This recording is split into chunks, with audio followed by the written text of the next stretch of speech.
বাসায় এসে ভয়াবহ দুঃসংবাদ পেলাম। অঙ্ক স্যার নাকি সন্ধ্যার পর এসেছিলেন, আমি এখনো ফিরিনি শুনে খুব রেগে গেছেন। বলে গেছেন আবার আসবেন। অঙ্ক স্যারের এই হচ্ছে একটা বদ অভ্যাস।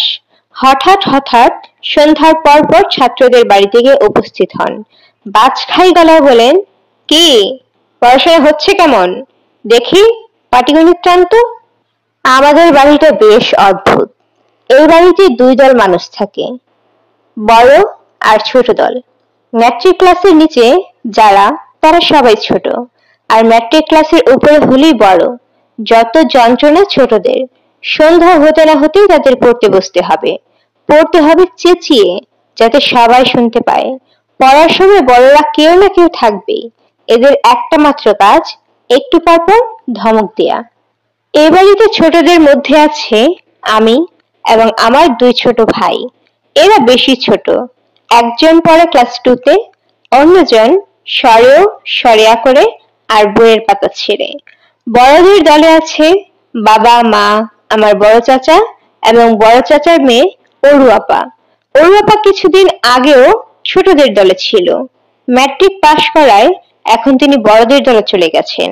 ফার্স্ট ডিভিশন আর 4টা লেটার পাওয়ায় খুব দিমাগ হয়েছে। আজ পড়া দেখিয়ে দিচ্ছে অরু আপা। রোজ সন্ধ্যায় সে খানিকক্ষণ আমাদের পড়া দেখিয়ে দেয়। অরু আপা এমনিতে খুব ভালো মেয়ে, হাসি খুশি, কিন্তু পড়া দেখাতে গেলে সে কেমন যেন হয়ে যায়। মুখ কঠিন, গলার স্বর থমথমে, আর এমন ভাবে তাকায় যেন এক্ষুনি সে আমাকে কামড় দেবে। আজ পড়ছি জলবায়ু। অরু আপা বলল, মৌসুমী বায়ু কাকে বলে? আমি অনেকক্ষণ চিন্তা করে বললাম, ঠান্ডা এবং মোলায়েম বায়ুকে মৌসুমী বায়ু বলে। এই বায়ু গায়ে লাগলে খুব আরাম, তবে বেশি লাগলে সর্দি হওয়ার সম্ভাবনা থাকে। যাদের টনসিলের দোষ আছে তাদের মৌসুমী বায়ু গায়ে লাগানো উচিত নয়। অরু আপা হাত উঁচিয়ে বলল, একটা চড় দেব। আমাকে চড় দিলে তুমিও খামচি খাবে। ফাজিল, তুমি হচ্ছ মহিলা ফাজিল। অরু আপা লাগে কিরমির করতে করতে সত্যি একটা চড় বসিয়ে দিল। আমিও খামচি দেওয়ার জন্য তৈরি হচ্ছি, ঠিক তখনই বাবা এসে বললেন, আই হুমায়ুন, তুই বাইরে আয়, তোর স্যার এসেছে, অঙ্ক স্যার। আমার মনটাই খারাপ হয়ে গেল। অরু আপাকে খামচি দেয়া গেল না, তার উপর আবার অঙ্ক স্যার এসেছেন। পড়া ধরবেন কিনা কে জানে। সন্ধ্যাবেলা কোথায় ছিলি? অঙ্ক স্যার মেঘ গর্জন করলেন। আমি চুপ করে রইলাম। কোনো কথা না বলাই এখন নিরাপদ। সত্যি কথা বল, মিথ্যা বললে তোকে পুঁতে ফেলবো। বেয়াদবের ঝাড়, সন্ধ্যাবেলা ঘুরে বেড়ানো। বল কোথায় ছিলি? আমি আমতা আমতা করে বললাম, ভূতের বাচ্চা আনতে গিয়েছিলাম স্যার। কি বললি? একজনের কাছ থেকে একটা ভূতের বাচ্চা আনতে গিয়েছিলাম। এনেছিস? জি। কোথায়? আমার পকেটে স্যার। অঙ্ক স্যার হতভম্ব হয়ে তাকিয়ে রইলেন। তার নাক ফুলে ফুলে উঠতে লাগলো। ভীষণ রেগে গেলে স্যার এরকম হয়। আমি খুব ঘামতে লাগলাম। না জানি কি হয়। ভূতের বাচ্চা আনতে গিয়েছিলি? জি স্যার। কোথায় সেই ভূতের বাচ্চা? পকেটে স্যার, প্যান্টের পকেটে। বের কর। আমি বের করলাম। ছোট্ট হোমিওপ্যাথির শিশি, গালা দিয়ে মুখ বন্ধ করা আছে। ভেতরে ধোয়াতে কিছু একটা আছে। এই তোর ভূতের বাচ্চা? জি স্যার। আজ আর কিছু বললাম না। এইসব আজে বাজে জিনিস বিশ্বাস করার জন্য কাল তোর কঠিন শাস্তি হবে। কাল তুই তোর ভূতের বাচ্চা নিয়ে স্কুলে আসবি, দেখবি 5 নম্বরই বেতের কেরামতি। আমি হাত ছেড়ে বাঁচলাম। কাল যা হবার হোক। আজ রাতটায় তোর ইস্তার পাওয়া গেল, এই ব্যাপার কি? ভূতের কথা শুনে বাড়িতে একটা হইচই পড়ে গেল। সবাই ভূতের বাচ্চা হাতে নিয়ে দেখতে চায়। দেখতে চাইলেই তো আর দেয়া যায় না, হয়তো ফট করে হাত থেকে ফেলে দেবে। একমাত্র অরু আপাই ভূতের ব্যাপারে কোনো আগ্রহ দেখালো না। অরু আপা সায়েন্সে পড়ছে। যারা সায়েন্সে পড়ে তাদেরকে সবকিছুই অবিশ্বাস করতে হয়। কাজেই সে ঠোঁট উল্টে বলতো, ভূত না ছাই। খানিকটা ধোয়া বোতলে ভরে নিয়ে এসেছে, নীল রঙের ধোয়া। নীল রঙের ধোয়া শুনে ওর খটকা লাগলো। ব্যাপারটা কি? নীল রঙের ধোয়া বলছে কেন? আমি তো একটু আগে দেখলাম হলুদ রং। ও মা, কি কাণ্ড! বোতল হাতে এক একজন এক এক রং বদলাতে লাগলো। বড় চাচা অবাক হয়ে গেলেন। চোখে চশমা পরে অনেকক্ষণ হাত দিয়ে নিয়ে ঘুরিয়ে ঘুরিয়ে দেখলেন। গম্ভীর হয়ে বললেন, ব্যাপারটা রহস্যজনক। আমি খয়েরি রং দেখতে পাচ্ছি, এর মানেটা কি? বড় চাচার কথায় সবার গা ছমছম করতে লাগলো। আমার দাদি কেঁদে উঠলেন, কি অলক্ষণী কাণ্ড, ভূতের বাচ্চা ধরে নিয়ে এসেছে। এই হুমায়ুন, যা সাবান দিয়ে হাত ধুয়ে আয়। তোমরা দাঁড়িয়ে আছো কি? এ ছেলেকে গরম পানি দিয়ে গোসল করাও, লবণ খাওয়াও। অনেক রাতে বড়দের একটা মিটিং বসলো। আমার বাবা বললেন, ব্যাপারটা বোঝা যাচ্ছে না, তবে এক একজন যে এক এক রকমের রং দেখছে এটা সত্যি। ছোট চাচা বললেন, ঘোড়ার ডিমটা রাস্তায় নিয়ে ফেলে দিলেই তো ঝামেলা চুকে যায়। বড় চাচা তাতে রাজি হলেন না, তিনি আরো পরীক্ষা করতে চান। শেষ পর্যন্ত ঠিক হলো রাতের বেলা বোতলটা সিন্ধুকে তালা চাবি দিয়ে রাখা হবে, আগামীকাল যা করার করা হবে। বিশেষ করে স্কুলের অঙ্ক স্যার যখন বলছেন বোতলটা স্কুলে নিয়ে যেতে, সেটাই করা হোক। পরদিন আমি বোতলটা নিয়ে স্কুলে গেলাম। ওমা, সবাই দেখি এই খবর জানে। উঁচু ক্লাসের ছেলেরা পর্যন্ত হাত দিয়ে ছুঁয়ে দেখতে চায়। আমাদের ক্লাস ক্যাপ্টেন ফিসফিস করে বলল, আমাকে একবার যদি হাতে নিতে দিস, তাহলে আর কোনোদিন তোর নাম বোর্ডে লিখবো না। অঙ্ক স্যার ক্লাসে ঢুকলেন বেত নিয়ে, 3 নম্বরই এবং 5 নম্বরই ব্যাট। আনন্দে বশির হেসে ফেললো। কাউকে শাস্তি দেওয়ার হবে টের পেলে বশিরের বড় আনন্দ হয়। সে দাঁত বের করে বলল, আজ যা মজা হবে, হুমায়ুনকে স্যার টাইট দেবে। সে মজা দেখার জন্য আমার পাশে এসে বসলো। অঙ্ক স্যার হুঙ্কার দিলেন, হুমায়ুন এসেছিস? জি স্যার। ভূত এনেছিস? জি স্যার। বের কর, সবাইকে দেখা। সবাই দেখেছি স্যার। গুড। এখন এই ক্লাসে কারা কারা বিশ্বাস করে যে এর ভেতর সত্যি একটা ভূতের বাচ্চা আছে? হাত তোল। আমার দেখা দেখি আরো 10-12 জন হাত তুললো। স্যার বলল, কি কারণে বিশ্বাস হয় যে এর ভেতর সত্যি ভূত আছে? আমাদের ক্লাস ক্যাপ্টেন বলল, এক একজন এক এক রকমের রং দেখছে স্যার। তাই নাকি? জি। আমি দেখেছি সবুজ রং আর মতিন দেখেছে লাল। অঙ্ক স্যার চোখ কুঁচকে বললেন, আরে গাধার দল, তোরা যে রঙের শার্ট পরেছিস বোতলে সে রং দেখতে পাচ্ছিস। মতিনের গায়ে লাল রঙের সোয়েটার, এই জন্য সে লাল রং দেখছে। আসলে চিটিং ফাঁক, শুভঙ্করের ফাঁকি। কি বিশ্বাস হয়? আমার মন খারাপ হয়ে গেল। ব্যাপারটা আসলেই তাই। আমি হলুদ দেখেছি, কারণ আমার সোয়েটারের রং হলুদ। অঙ্ক স্যার মেঘ গর্জন করলেন, যত বেকুবের দল, সহজ জিনিস বোঝে না। এখন মন দিয়ে শোন, এই বোতলে যা আছে তা আমি গিলে ফেলবো। আমরা অবাক হয়ে তাকালাম। স্যার বলে কি, গিলে ফেলবে মানে? স্যার গম্ভীর মুখে বললেন, গিলে ফেলে তোদের বোঝাবো যে আসলে কিচ্ছুই না। হাতে নাতে না দেখলে তোদের জ্ঞান হবে না, গাধার দল। ক্লাস ক্যাপ্টেন কোথায়? এই যে স্যার। যা, 1 গ্লাস পানি নিয়ে আয়, পানি দিয়ে গিলবো।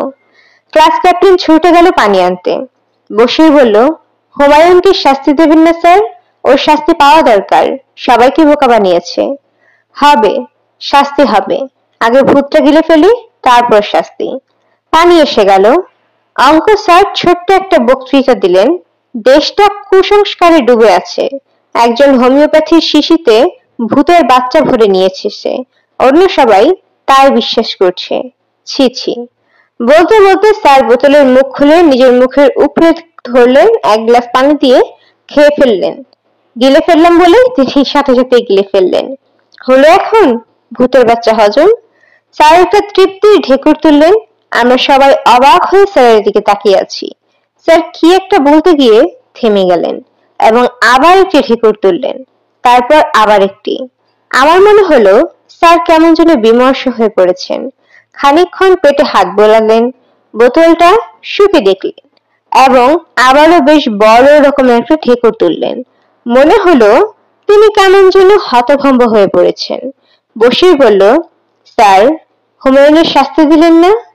স্যার সেই কথা যেন শুনতেই পেলেন না। ঝিম ধরে চেয়ারে বসে রইলেন এবং একটু পর পর ঠেকুর তুলতে লাগলেন। সেদিনও ক্লাসে কোনো অঙ্ক করা হলো না। সূর্য ডোবার সঙ্গে সঙ্গে আমাদের বই নিয়ে বসার কথা। এটা হচ্ছে বড় চাচার কঠিন নিয়ম। তবে সব নিয়মেই ফাঁকফোকর আছে। এই নিয়মের বেলাতেও তা সত্যি। মাঝে মাঝে সন্ধ্যাবেলা বড় চাচা রাজনীতি নিয়ে আলাপ করবার জন্য পাশের উকিল সাহেবের বাড়ি যান। সেই বাড়িতে যাওয়া মানে পাক্কা 3 ঘন্টার ধাক্কা। ফিরতে ফিরতে রাত 9টা। ওইসব দিনগুলিতে সূর্য ডোবার সঙ্গে সঙ্গে বই নিয়ে বসবার দরকার নেই, কিছুক্ষণ খেলাধুলা করা যায়। আমরা ছোটরা বড় চাচা ছাড়া কাউকেই ভয় করি না। আমার ধারণা সব বাড়িতে এইরকম এক আধজন মানুষ থাকে যাদের সবাই ভয় করে, অন্যদের পাত্তাই দেয় না। যাই হোক, বড় চাচা বাসায় নেই, উকিল সাহেবের বাসায় গেছেন। আর আমরা একটা নতুন গেম খেলা বের করেছি। এই খেলার নাম হচ্ছে পানি খেলা। সবাই মগে করে পানি নিয়ে ওর গায়ে ছিটিয়ে দেবার চেষ্টা করছি। খুবই মজার খেলা। খেলা যখন তুঙ্গে তখন খবর পেলাম অঙ্ক স্যার এসেছেন। সবসময় দেখেছি দারুণ আনন্দের সময় খারাপ ব্যাপারগুলো ঘটে। পৃথিবীটা এরকম কেন কে জানে? পৃথিবীর নিয়ম কানুনগুলি যখন করা হয় তখন নিশ্চয়ই শিশুদের কথা কেউ ভাবেনি। আমার ধারণা এই পৃথিবীর সব নিয়ম কানুনই হচ্ছে শিশুদের কষ্ট দেবার জন্য। আমি একটা দীর্ঘ নিঃশ্বাস ফেলে বাইরে এসে দাঁড়ালাম।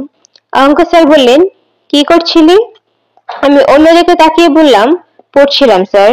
অঙ্ক স্যার বললেন, ভেরি গুড বলে বিকট একটা ঢেকুর তুলে ফ্যাকাশে হয়ে বললেন, মনে হলো বেশ লজ্জাও পেলেন। ঢেকুর কি ভূতের বাচ্চা গিলে ফেলার কারণে নাকি? হতেও পারে। গতকাল স্যার ক্লাসে আসেননি। অঙ্ক স্যার ক্লাসে না আসার মানুষ না। অঙ্ক স্যারকে কেমন রোগা রোগা লাগছে, মুখ শুকনো, চোখ লাল, মনে হচ্ছে রাতে ঘুমাতে পারেননি। গায়ে কাদর, ক্লান্ত ভঙ্গিতে বসে আছেন, একটু পর পর ঢেকুর তুলছেন, চাদর জড়িয়ে চুপসে গেছেন। এক একবার ঢেকুর তোলেন আর হতাশ একটা ভঙ্গি করেন, ফ্যাকাশে হাসি হাসেন এবং দীর্ঘ নিঃশ্বাসও ফেলেন। কেমন আছিস হুমায়ুন? জি স্যার ভালো। আপনার শরীরটা কি স্যার ভালো না? হুম, গত রাতে ঘুম হয়নি। কেন স্যার? স্যার ইতস্তত করে বললেন, না মানে ওই দিন তো আর বোতলের ওই জিনিসটা গিলে ফেললাম, তারপর থেকে মানে তারপর থেকে কি স্যার? না কিছু না, একটু পর পর ঢেকুর উঠছে। ভূতের সাথে কি তোর কোনো সম্পর্ক নেই? আমি জানি, শারীরিক কোনো অসুবিধা হয়েছে আর কি। স্যার আপনি ওষুধ খান, সেরে যাবে। খেয়েছি তো, নাক্স ভূমিকা এক ডোজ খেয়েছি, 200 পাওয়ার, কমছে না তো, মনে হচ্ছে আরো যেন বেড়েছে। সত্যি নাকি স্যার? স্যার উত্তর না দিয়ে বড় রকমের একটা ঢেকুর তুললেন। সেই ঢেকুরের সঙ্গে পেটের ভেতর বিচিত্র শব্দ হতে লাগলো, টপ টপাটপ ঝুম, গুর গুর। স্যার নিজেই সেই শব্দে বিচলিত বিচলিত এবং হতভম্ব। তিনি চিকন গলায় বললেন, হুমায়ুন, যে লোক তোকে ভূতের বাচ্চা দিয়েছে ওর কাছে আমাকে নিয়ে চলতো। কেন স্যার? এমনি, যাই একটু গল্প করে আসি। ভূত ফুত আমি বিশ্বাস করি না। ভূতের কথা বলে তিনি যে বাচ্চাদের ভয় দেখাচ্ছেন এটাও ঠিক না। বাসা চিনিস নে, আমাকে নিয়ে চল। মনিরকেও সঙ্গে নিয়ে যাই স্যার, মনিরের সঙ্গে তার ভালো চেনা। দুনিয়ার শুদ্ধ লোক নিয়ে যাওয়ার কোনো দরকার দেখছি না, তুই গেলেই হবে। অনেকক্ষণ কড়া নাড়ার পর বুড়ো লোকটি দরজা খুললেন, আমাদের দিকে এক পলক তাকিয়ে বললেন, 1 মিনিট, এই বলে পাশের ঘরে চলে গেলেন। খুটখুট শব্দ শোনা যেতে লাগলো, যেন হামান দিস্তায় কিছু পিষছেন। অঙ্ক স্যার ঘাবড়ে গিয়ে বললেন, দেখতে অবিকল রবি ঠাকুরের মতো, তাই না? জি স্যার। আমি তো চমকে গিয়েছিলাম। আমিও প্রথম দিন চমকে গিয়েছিলাম স্যার। খুটখুট শব্দ হচ্ছে কিসের রে? জানি না স্যার, হয়তো ভূতের ভর্তা বানাচ্ছে। ভূতের ভর্তা মানে? কি সব ছাগলের মতো কথাবার্তা বলিস। বুড়ো ভদ্রলোক ফিরে এলেন, হাতে গ্লাস ভর্তি লারাফ জিনিস, মুখ ভর্তি হাসি। তিনি দরাজ গলায় বললেন, গ্লাসে কি আছে অনুমান করতে পারবে? চিরতার পানি, স্বয়ং কবিগুরু খেতেন। আমিও খাই। তোমাদের দুজনকেই তুমি করে বলে ফেললাম। বয়সে দুজনই আমার চেয়ে ছোট। ছোটটাকে তো চিনি, আমার কাছ থেকে ভূতের বাচ্চা নিয়ে গিয়েছিল। তুমি কে? স্যার কাপা গলায় বলল, আমি হুমায়ুনের শিক্ষক, অঙ্ক স্যার। বাহ, খুব ভালো। অঙ্ক ব্যাপারটা আমার খুব ভালো লাগে। আচ্ছা, তুমি মনে মনে 2 সংখ্যার একটা অঙ্ক ভাবো, ভেবেছ? অঙ্ক স্যার শুকনো গলায় হ্যাঁ সূচক মাথা নাড়লেন। এর সঙ্গে 7 যোগ দাও। দিয়েছ? জি। যোগ দেবার পর যা হয় তুমি তা থেকে 110 বাদ দাও। কি দিয়েছ? জি। খুব ভালো। এর সঙ্গে 15 যোগ দাও। দিলাম। যে সংখ্যা মনে মনে ভেবেছ তাও এর সঙ্গে যোগ করো। করেছ? জি করেছি। 2 দিয়ে ভাগ দাও, এর থেকে 9 বাদ দাও, যা থাকলো তাকে 3 দিয়ে গুণ দাও। দিয়েছো? জি। তোমার উত্তর হলো গিয়ে 150। কি হয়েছে? জি হয়েছে। আশ্চর্য তো! অঙ্ক স্যার হতভম্ব হয়ে তাকিয়ে রইলেন। বুড়ো ভদ্রলোক বললেন, এইসব মজার মজার অঙ্ক করে ছাত্রদের কৌতূহল জাগিয়ে তুলতে হয়, তা না কঠিন কঠিন সব অঙ্ক দিয়ে তোমরা ছাত্রদের ভয় পাইয়ে দাও। অঙ্ক একটা মজার জিনিস, তোমরা সেই মজাটাই ছাত্রদের দিতে পারো না। খুব খারাপ। এখন বলো, আমার কাছে কি চাও? অঙ্ক স্যার বললেন, কিছু চাই না জনাব। বুড়ো খুব রেগে গেলেন। থমথমে গলায় বললেন, কিছু চাই না মানে? শুধু শুধু আমার সময় নষ্ট করতে এসেছো? আর একটু পর পর এমন বিশ্রী করে ঢেকুর তুলছো কেন?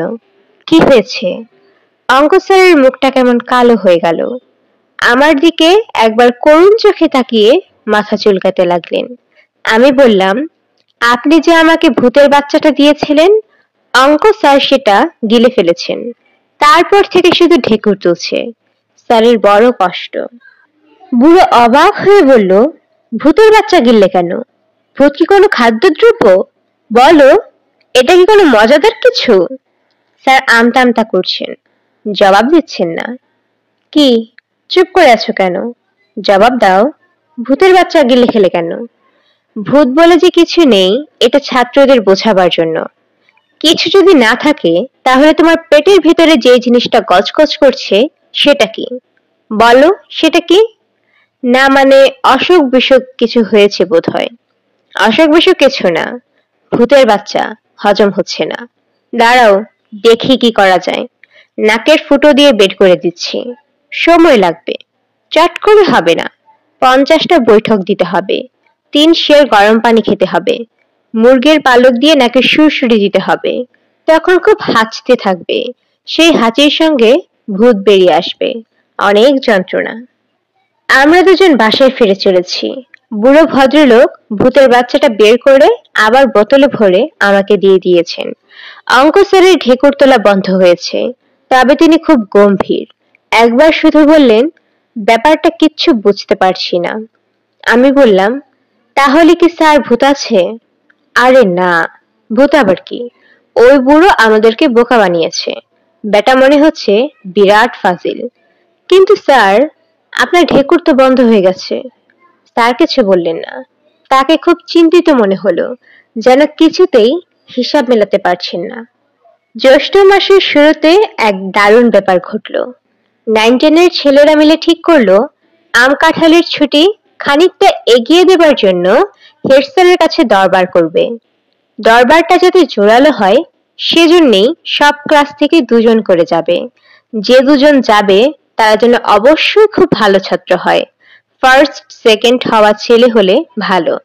স্যাররা ভালো ছেলেদের উপর চট করে রাগেন না। দীপু হচ্ছে আমাদের ক্লাসের ফার্স্ট বয়। সবকিছু শুনে সে বলল, আগে ভাগে ছুটি নিয়ে হবেটা কি? আম কাঁঠালের ছুটি না হলেই সবচেয়ে ভালো হয়। মন দিয়ে পড়াশোনা করতে পারি। কথা শুনে রাগে গা জ্বলে যায়। ইচ্ছা করে ঠাস করে মাথায় একটা চুটি বসিয়ে দিই। তার উপায় নেই, এরা ভালো ছাত্র। স্যারের কাছে নালিশ করলে সর্বনাশ। আমাদের ক্লাস থেকে কেউ দেখি যেতে রাজি নয়। আমি একাই গেলাম। বিরাট একটা দরখাস্ত লেখা হলো। ক্লাস 10 বগা ভাই, আসল নামটা বদরুল ইসলাম, খুব লম্বা বলে আমরা তাকে ডাকি বগা ভাই। হেড স্যারের হাতে দরখাস্ত তুলে দিলেন। হেড স্যার বললেন, ব্যাপার কি? বগা ভাই তোতলাতে তোতলাতে বললেন, দরখাস্তে সব লে লে লে লেখা আছে স্যার। বগা ভাইয়ের এই একটা অসুবিধা, ভয় পেলে তোতলাতে শুরু করে এবং প্রতিটি বাক্য 2 বার করে বলে। সে আবার বলল, দরখাস্তে সব লে লে লে লেখা আছে স্যার। লেখা যা আছে তা তো দেখতেই পাচ্ছি। ব্যাপারটা কি তোমাদের মুখ থেকে শুনতে চাই। আম কাঁঠালের ছুটি 2 সপ্তাহ এগিয়ে দিলে ভালো হয় স্যার। কেন? আমরা সবাই মুখ চাওয়াচাওয়ি করছি। ছুটি এগিয়ে দিলে কেন ভালো হয় তা নিয়ে আমরা আলোচনা করিনি। হেড স্যার হুঙ্কার দিয়ে বললেন, চুপ করে দাঁড়িয়ে আছো কেন? কথা বল। কেউ নড়াচড়া করছে না দেখে সাহস ভর করে আমিই মুখ খুললাম। মিনমিন করে বললাম, এইবার তো স্যার গরম খুব বেশি পড়েছে, আম কাঁঠাল সব